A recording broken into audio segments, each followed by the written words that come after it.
Hello mga kaibigan, ako po si Kent Adrian at kasama ko si Chad. Hello everyone! Magandang umaga, tanghali o gabi sa ating lahat. Welcome sa ating podcast kung saan pag-uusapan natin ang mga payo tungkol sa pag-ibig. So that's right Adrian, sa loob ng 15 na minuto, we'll give you some practical advices na maaaring makatulong sa inyong mga relasyon at pag-ibig. Gusto naming bigyan kayo ng mga tips na makakatulong sa inyong love life. That's right, Richmond. So mga kaibigan, let's get started. Una sa lahat, maraming tao ang nagtatanong kung paano nila matatagpuan ang kanilang soulmate. Ano ang iyong payo tungkol dito, Chad? For me, Ken, importante na maging open tayo sa mga new opportunities o ano bang opportunities na pwede nating ma-face sa ating life. We never know kung saan at kailangan natin matatagpuan ang taong para sa atin. Kaya huwag tayong matatakot lumabas sa ating comfort zone at mag-explore sa mga bagong lugar at experiences. Tama kayo, Chad. At importante rin na maging true to ourselves. Huwag tayong magpanggap o magbago ng ating mga interests at beliefs para lang magustuhan tayo ng iba. The right person for us will accept and love us for who we truly are. You're right, Richmond. Mga kaibigan, and we find our soulmates, malaga na magtrabaho tayo para sa relasyon. It's not always easy and it requires compromise and understanding. You should be willing to listen, give, and forgive. At let's not forget that communication is a key sa isang healthy relationship. Dapat tayo ay open at ready to listen to our partners. This is to better understand each other and resolve issues in a respectful manner. And let me correct myself, in a respectful manner. Sa isang relationship, importante talaga ang communication because communication gives reassurance to our partners wherever we go. And it will not make them worry when we or kung saan tayo pupunta. Dapat communication is the key to a healthy relationship. Exactly, Chad. And for those who have been in a long-term relationship, importante rin na patuloy natin pinalakas ang pagmamahal at romansa. Huwag tayo matakot magbigay at ng small surprises at maglaan ng quality time para sa isa't isa. Yes, tama. Tama ka dyan, Richmond. So, Chad, nakaranas ka ba ng pag-ibig? Yes, Kent, definitely. Nakaranas na ako ng pag-ibig noon, nung grade 7 pa ako sa classmate ko noon. So anong nangyari sa yung dalawa, Chad? Our relationship lasted for about 1 year and 7 months ata. Tagal na, Chad, Ikaw ba, Richmond? Ano ang iyong masasabi tungkol sa relasyon nila, Chad? Sa inyong relasyon ba, Chad, meron ba kayong mga hamon na naranasan? Yes, Richmond, definitely. Meron, talaga. Marami. In fact, marami pala yung mga challenges na harap namin noon. Grabe. So Chad, ano yung ginawa para masolusyonan yung naranasan mo na malaking problema sa iyong partner? In the past, Ken, I handled our problems and challenges with just talking with her. Yung nag-talk lang kami na paano masolve yung mga problems namin kasi if kayo nag-talk at not understanding each other, may resulta din yun sa mga problems na Sa hiwalayan, di ba? Oo, pwede na pwede kayo mag-away like ganyan. Pero our relationship never lasted longer nung dumating yung pandemic kasi nawalan na kami ng gana pati chat nag-reply lang kami ng maybe 2 weeks like nag-chat may chat ako ngayon tapos reply siya na after mga few hours later or days yung ganyan wala na talang gana so yung isa na yan sa mga challenges na harap namin pero we talk it over na hindi na talaga namin kaya na ma-maintain yung relationship namin kasi wala na kaming gana. Pandemic yun, hindi makalabas. So yun, napag-desisyon desisyon namin na stop na yung relationship namin. So, sa tagal nyong dalawa, ikaw lang ang nag-work sa inyong relasyon? Ganun ba? Yes. And meron ding problem noon sa first anniversary namin. Nandun si Richmond at yung mga friends namin. May effort ako noon. May poster pa ako, teddy bear at pa-snack. At reaction lang niya is mediocre lang. Parang walang pake. Tapos pagkatid ko sa kanila at bumalik ako sa pensionason. Yung naganap yung anniversary namin. Nasasabi yung isa sa barkada namin na, Chad, bakit ganun yung ex mo, yung siya, bakit hindi niya appreciate yung effort mo? So, doon I answered sa barkada namin is, hindi ko alam. So, yun. Doon na nag-umpisa na nawala na ako ng gana sa kanya. Grabe na yung pinagdaanan mo, Chad, ah. Parang ang sakit sa pakiramdam, ah. Richmond, bakit ka walang masabi dyan? Alam mo naman kasi yung pinagdaanan ni Chad is, nakakalungkot. Umiyak ka dyan, Chad, ah? Kasi nandun ka yung anniversary namin, nakita mo. Saksi kasi ako nun. Ganun. So, ikaw, Richmond, may narasan ka bang katulad kay Chad na matagal? Of course. Na matagal na relationship. Same kami ni Chad, ako nun, grade 7, I think. And yung naging partner ko ay grade 10. Yun si... Saksi din si Chad nun. Saksi ako doon.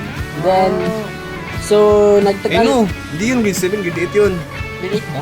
Grade 8 nung Tama. nung JS prom. Si Richmond, ah. JS prom. Grade 8 pala yan. And then, madali lang kami nun, mga 4 months ang ata. 4 months? 4 months or 5 ata. Ay, hindi. 4 months, 4 months. So, may tanong ako sa Richmond. Ano yan? Bakit kayo umabot sa 4 months? Ano ang kanyo kasa? So Richmond, ano ba ang dahilan kung bakit kayo naghiwalay ng yung ex? Ang rason nun kasi is nalaman ko hindi pala, sabi ng aking lolo na nakilala niya yung ama ng aking partner ay ex pala.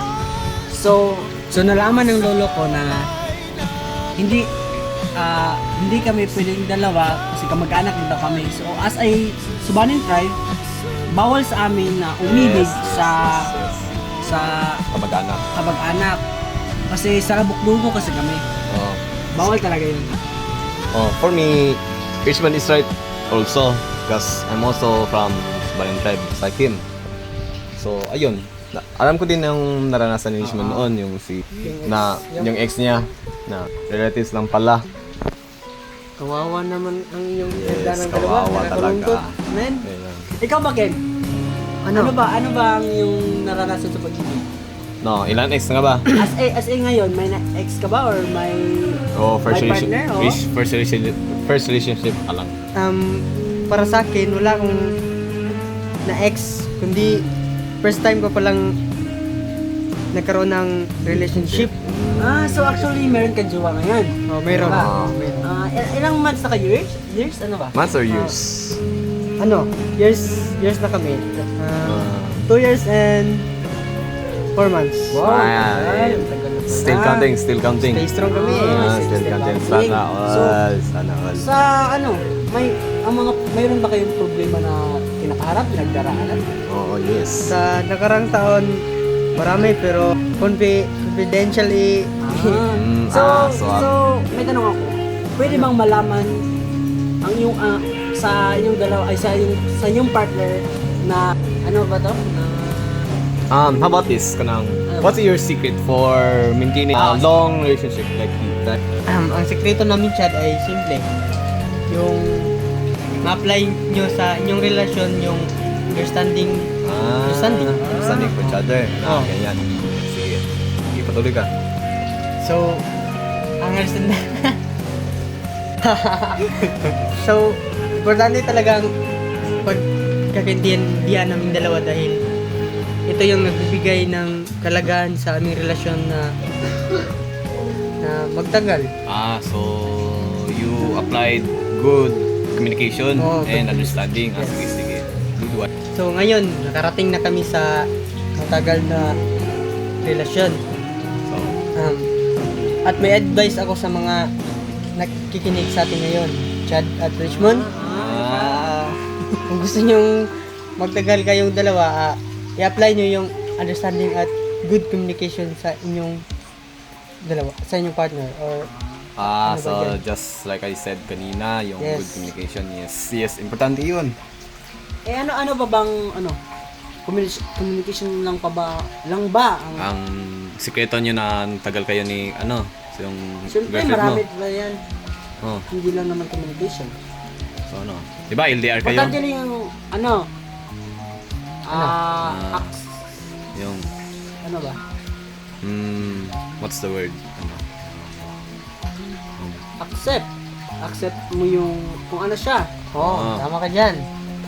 Isa rin yan sa Sekreto nyo, sekreto sekreto sa nyo. aming relasyon dahil kapag accept mo talaga kung ano siya at ano ka, Is, talagang tatagal kayo. tatagal kayo at naintindihan nyo yung Yung isa't na isa. isa't isa. So, di ba, LDR kayo? Oh. How did you handle paano mo na-handle yung pagka-LDR nyo ng girlfriend mo? Ano ginagawa mo? Chat lang, communication, Chat, minsan nagkikita kami pero minsan lang. minsan lang. Papunta? Sa isang year, Maybe, maybe once lang. Dahil sure ka once? stricto yung fairness ng dalawa eh. Sige, sana all. Ano yung Maganda ba yung partner? sobrang ganda niya. Sana all. Sana all. So, balik tayo sa tinanong mo kanina. Chad, ano ba yun? Other secrets na nagpapatagal sa inyong relationship. Ano Okay, secret? Tips and tricks. Ganyan. Let's say for example, kapag siya ay busy or ikaw ang busy, dapat mag-update ka lang ng ilang segundo or hindi naman yun problema, di ba? Para maintindihan ka ano ang ginagawa mo or Yes. may Green iba. flag, ground flag. So, guys, magbibigay kami ng tips sa aming nakikinig ngayon. Mga advices. So, Chad, anong tips mo sa kanila? advice ko sa inyo is be true to yourselves and don't lie to your partner and always give assurance and good communication to each other. Sige, ikaw. As I said kanina, di ba, understanding is solution to a conflict situation. Englishman. So, Richmond, ano ang mga advice mo sa ating masasabi nakikinig mo? karon? So, masasabi ko lang na Like, be patient, like ganyan. Para just accept, be patient, and Yes, also tama. importante naman yung quality time to each other, di ba? Yung palagi kayo nakikita, may quality time talaga. and also the love. Love each Yun, other. yun man talaga, importante talaga yung pagmamahal. Love each other. So guys, dito na lang kami. So, thank you for tuning in sa ating podcast. Sa sunod na episode, we'll give more tips and advice sa iba't ibang mga love topics. Like there's another episode. So, that's all guys. Abangan! Abangan. Bye! Bye everyone.